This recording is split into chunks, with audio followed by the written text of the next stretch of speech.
여러분 안녕하십니까? 뉴스투데이 제주입니다. 박근혜 대통령의 퇴진을 요구하는 집회가 주말마다 열리고 있는데요. 지난 토요일에는 6천 명에 가까운 인파가 모이는 등 참여 인파가 점차 늘어나는 가운데 참가 계층도 시위 풍경도 다채로워지고 있습니다. 권혁태 기자입니다. 풍물패의 흥겨운 소리가 거대한 행렬을 이끕니다. 한 손에는 촛불을, 한 손에는 손팻말을 든 사람들. 고사리 손이 두드리는 북소리에 어른들은 대통령의 퇴진을 요구하는 구호로 화답합니다. 시국에 대한 풍자와 해악이 가득한 복장과 팻말 문구. 시위 현장의 엄숙함은 사라지고 마치 축제 현장 같은 집회 풍경에 어린 자녀들과 나온 가족 참가자들이 크게 늘었습니다.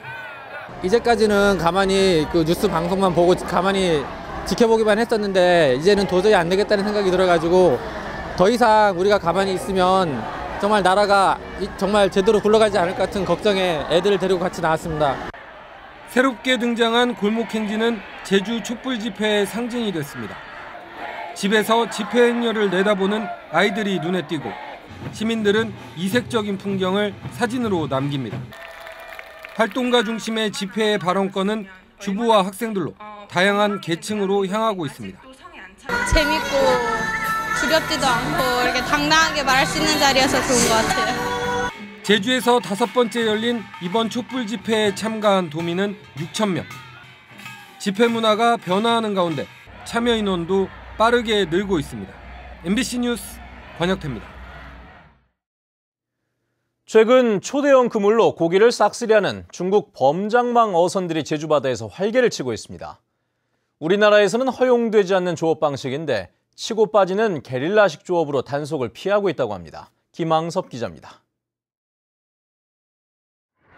칠흑 같은 어둠 속에서 어선 한 척이 해경의 정선 명령을 무시하고 도주하기 시작합니다. 해경 대원들이 어선 위로 올라타자 갑판에는 금방 잡은 갈치와 고등어 등 물고기들이 가득합니다. 조업 허가도 받지 않고 2톤이 넘는 물고기를 포획한 겁니다. 那也不能冒拼一下那个总是我怎么说呢也就是呢想试一下你们海国语到底 제주 바다에 중국 범장망 어선이 나타난 것은 3, 4년 전부터 올 들어 벌써 7척이나 납포됐습니다.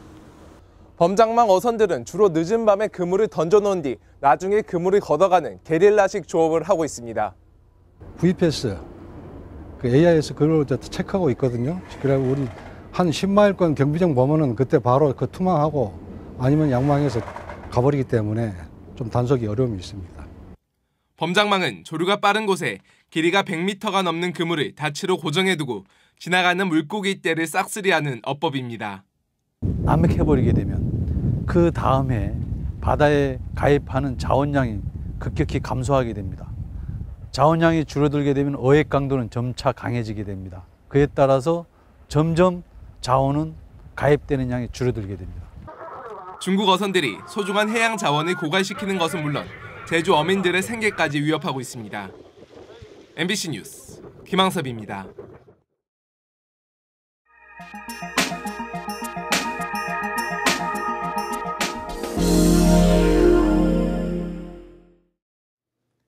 조기 퇴직이나 실직이 늘면서 40세 이상 중장년들의 재취업이 사회 문제로 떠오르고 있는데요.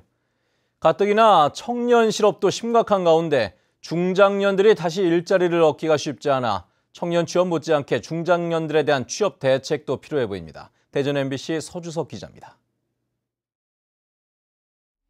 30년간 직업군인 생활을 한 뒤 퇴직한 55살 권명수 씨. 50대 중반의 나이로 자신이 원하는 일자리를 찾기까지 2년이나 걸렸습니다. 했던 업무의 연장선을 가려고 찾아보니까 없어요. 그래서 그런 쪽으로만 찾으니까 이력서 낼 곳도 없고. 한 조사에서 40살 이상 중장년 구직자의 60% 이상이 나이 문제가 취업에 걸림돌이 됐다고 답했고 40% 이상이 1년 이상 장기 실업 상태인 것으로 나타났습니다. 퇴직이 앞당겨지고 경기 악화로 실직이 늘면서 40살 이상 중장년 실업률이 지난달 기준 2.23%로 1년 전보다 증가했습니다. 고용노동부 산하기관인 충청권 중장년 일자리 희망센터가 대전에 문을 열었습니다. 홈페이지를 통해 회원으로 가입하면 무료로 재취업을 위한 교육과 상담을 받고 일자리도 알선해 줍니다.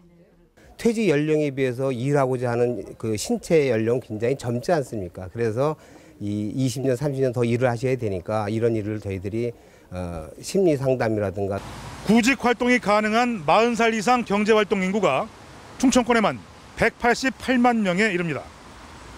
이직과 실직, 퇴직에 따라 재취업의 잠재 수요이기도 합니다. 인생 100세 시대를 맞아 재취업에 뛰어든 중장년이 갈수록 늘고 있습니다. 이들을 보다 전문적으로 많이 수용할 수 있는 전용 상담기관이 더 필요합니다. MBC 뉴스 서주석입니다. 저비용 항공사를 이용하는 승객이 갈수록 늘어나고 있는데요. 앞으로도 새로운 저비용 항공사들이 지역에 거점을 두고 취항하려는 계획을 하고 있어 관심을 받고 있습니다. 대구 MBC 양관희 기자입니다. 대구공항 개항 이래 올해 처음으로 이용객 수가 250만 명을 넘을 전망입니다. 대구공항 전체 여객 수의 55.6%를 저비용 항공사가 담당할 정도로 2014년부터 저비용 항공사가 취항하면서 공항 이용객이 늘어난 덕분입니다. 덕분에 새로운 저비용 항공사 설립도 줄을 잇고 있습니다. 대구를 거점으로 자본금 500억 원으로 항공기 3대를 도입하려는 저비용 항공사도 등장했습니다. 여러분들이 이제 큰 기업도 마찬가지고 두 번째 이제 등장할 때부터 이렇게 들어오시겠다 이렇게 해서 포항시는 저비용 항공 사업자를 내일까지 모집한 뒤 선정해 이르면 내년 8월에 가칭 포항에어란 이름으로 취항할 계획입니다. 이 밖에 김해와 청주, 양양에서도 지역 공항을 본거지로 저비용 항공사가 취항을 준비하고 있습니다. 다만 6개 저비용 항공사가 이미 경쟁하고 있기 때문에 정부가 사업 허가를 쉽게 내주지는 않을 것이란 전망도 나옵니다. 국내 LCC끼리도 경쟁을 해야 되고 앞으로 중국이나 이런 데서 본격적으로 LCC들이 진입을 시작하면 과연 견뎌낼 수 있겠는가 하는 그 우려죠. 신규 취항을 준비하는 사업자는 사업 성공을 위해서는 해외 저비용 항공사와 연합하거나 지역 관광 산업과 결합하는 등 차별화가 필요하다고 전문가들은 지적합니다. MBC 뉴스 양관입니다. 수능이 끝나면서 각 대학들이 입시 설명회를 여는 등 신입생 유치를 위한 본격적인 활동에 나섭니다. 제주대학교는 오늘부터 다음 달 2일까지 도내 12개 고교를 대상으로 정시 모집 입시 설명회를 개최합니다. 제주국제대와 제주관광대, 제주한라대 등도 수험생을 초청해 정시 모집 주요 사항과 특성화 학과를 소개하는 등 입시 설명회를 잇따라 개최할 예정입니다. 올해 제주를 방문하는 연간 관광객이 사상 처음으로 1,500만 명을 넘어설 것으로 보입니다.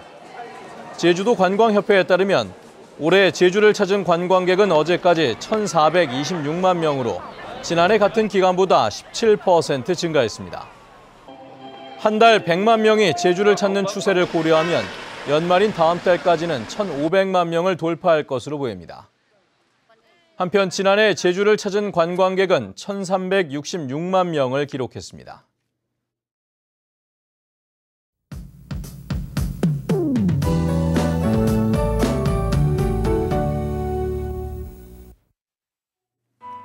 네, 오늘은 집에서 나오실 때 휴대하기 편한 우산을 챙기는 것이 좋겠습니다. 산발적으로 비가 오고 있는데요. 예상되는 비양은 5mm 내외로 많지 않겠고요. 오전에는 대부분 그칠 것으로 예상됩니다. 이 비가 그치고 나면 낮 기온은 20도 안팎까지 오르면서 포근한 날씨를 보이겠고요. 대기의 질도 양호해서 바깥 활동하기 무난하겠습니다. 내일은 겨울의 두 번째 절기인 소설인데요. 이 절기답게 낮부터는 찬 공기가 내려오면서 부쩍 쌀쌀해지겠고요. 바람까지 강하게 불면서 체감 온도를 더 끌어내리겠습니다. 다음은 자세한 지역별 날씨입니다. 네, 아침 출근길 북부 지역의 기온 14도 내외로 출발하고 있고요. 낮 기온은 18도 안팎으로 어제보다 조금 높겠습니다. 서부 지역은 평년보다 4도에서 많게는 7도가량 높은 기온을 보이겠고요. 남부 지역은 낮 기온이 20도를 웃돌면서 오늘까지는 포근한 날씨가 이어지겠습니다. 네, 현재 동부 지역의 기온 15도에서 18도, 낮 기온은 19도에서 20도를 보이겠습니다. 이 시각 현재 산간 지역에는 비와 함께 뿌연 방무가 낀 곳이 있으니까요. 장거리 운전자들은 앞차와의 거리를 넉넉히 두고 안전운전 하셔야겠습니다. 네, 섬지역도 아침 한때 비가 내린 뒤 낮부터는 점차 맑은 하늘을 드러내겠습니다. 물결은 모든 바다에서 약간 높게 일겠고요. 현재 대부분 공항에는 가끔 구름만 지나는 모습입니다. 네, 내일부터는 다시 추위가 찾아오겠는데요. 수요일 아침에는 기온이 6도까지 떨어지는 등 급격한 기온 변화에 잘 대비를 하셔야겠습니다. 날씨였습니다. 어젯밤 11시 50분쯤 서귀포시 표선면 세화리 가마교차로 부근에서 24살 최모 씨가 몰던 승용차가 돌담을 들이받아 운전자 최 씨가 병원으로 옮겨졌지만 숨졌습니다. 경찰은 정확한 사고 경위를 조사하고 있습니다. 어려운 이웃을 돕기 위한 희망 2017 나눔 캠페인이 오늘부터 시작됩니다. 제주사회복지 공동모금회는 오늘 제주도청 대강당에서 희망 2017 나눔 캠페인 출범식과 함께 사랑의 온도탑 제막식을 연다고 밝혔습니다. 사회복지 공동모금회는 내년 1월 31일까지 진행되는 이번 캠페인에서 40억 원을 모금하는 것을 목표로 하고 있습니다. 지난 2012년 제주 해군기지 반대 투쟁 과정에서 해상 시위를 벌이려다 이를 막는 경찰과 충돌한 혐의로 기소된 강정마을 주민들에게 항소심에서도 무죄가 선고됐습니다. 광주고법 제주 1 제1형사부 마용주 판사는 당시 강정포구를 봉쇄한 경찰의 조치가 위법했다고 지적하고 특수공무집행 방해로 기소된 마을 주민 5명에 대해 무죄를 선고했습니다. 재판부는 당시 경찰과 주민 사이의 충돌은 공권력의 부적합한 직무집행에 항의하는 것으로 봐야 된다며 검찰의 항소를 기각한다고 밝혔습니다. 제주도가 하수 처리 문제를 해결하기 위한 주민 의견 수렴에 나섰습니다. 제주도 상하수도 본부는 하수 처리장 인근 주민과 전문가로 자문위원단을 구성해 의견 수렴을 시작한 결과 도두 하수 처리 시설을 지하화하는 방안과 대규모 개발 사업 때 중수도 활용을 극대화하도록 하는 의견이 제시됐습니다. 제주도는 다양한 계층의 의견을 수렴한 뒤 타당성 여부를 검토해 올해 안에 제주형 하수 처리 종합 대책을 최종 발표할 방침입니다. 개인 미술관 건립이나 전시실 조성 등을 조건으로 기증되는 각종 미술 작품과 관련한 세부 관리 지침이 마련됩니다. 제주도는 기증에 따른 심의와 유물평가를 위한 위원회를 꾸려 기증받을지 여부를 결정하고 관련법과 조례 등에 따라 관리 주체를 결정하기로 하고 사례 조사와 전문가 자문 등을 거쳐 내년 3월까지 조례나 지침을 제정할 방침입니다. 현재 도내에는 김창렬, 소암, 이중섭, 기당미술관 등 개인 명의의 미술관이 있으며 도립미술관 등의 일부 작가의 상설 전시실이 마련돼 있습니다. 제주도가 내년에 공영버스 150대를 추가로 구입합니다. 제주도는 내년 8월부터 대중교통체계 개편으로 도내 시내외 버스 운행 대수가 현재의 507대에서 660대로 늘 것으로 추정됨에 따라 새해 예산안에 공영버스 구입비 160억 원을 편성해 버스 150대를 구입할 계획입니다. 추가 구입되는 공영버스는 서귀포시 동지역과 외곽지 읍면 등 비수익 노선을 중심으로 투입되며 제주도는 공영버스 공기업 전환 타당성 검토 용역을 실시해 공영버스를 직영기업에서 운영할지 공사에서 운영할지를 결정할 예정입니다.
네, 뉴스투데이 제주를 마칩니다. 시청해주신 여러분 고맙습니다.